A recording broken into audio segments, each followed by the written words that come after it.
Jusqu'à 14h, circuit court, c'est avec Maxime Switek et Anne Le Gall. Le portrait. Le portrait d'une personnalité qui agit à son niveau pour rendre le monde plus solidaire, c'est tous les jours avec vous, Cyrielle Ariel.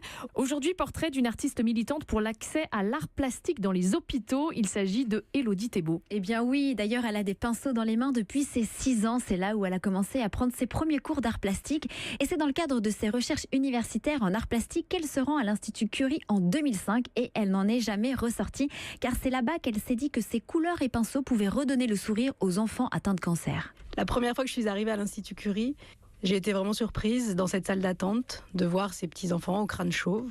Certains étaient très fatigués, d'autres étaient pleins d'énergie au contraire et s'ennuyaient. Certains faisaient du petit vélo dans les couloirs. Et moi je m'ennuyais aussi dans cette salle d'attente et je me suis dit que simplement avec des couleurs, avec des pinceaux, on aurait pu partager un moment tous ensemble et c'est ce qui m'a vraiment encouragée à me dire qu'il fallait monter un atelier dans cet hôpital.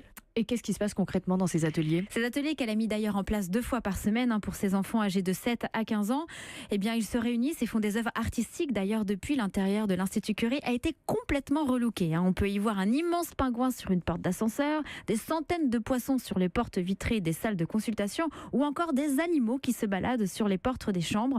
Depuis 13 ans, elle a organisé plus de 1000 ateliers suivis par plus de 1000 enfants et c'est justement à l'occasion du 10e anniversaire de ces ateliers en 2015 qu'elle a eu envie d'élargir son champ d'action. Je me suis dit alors comment on continue pour les 10 prochaines années ? Est-ce qu'on reste à l'Institut Curie ? Est-ce qu'on ne peut pas continuer à apporter ces ateliers dans d'autres centres de soins, puisqu'au final l'impact positif sur les enfants a été largement validé par les familles, mais aussi par les équipes médicales, par les institutions.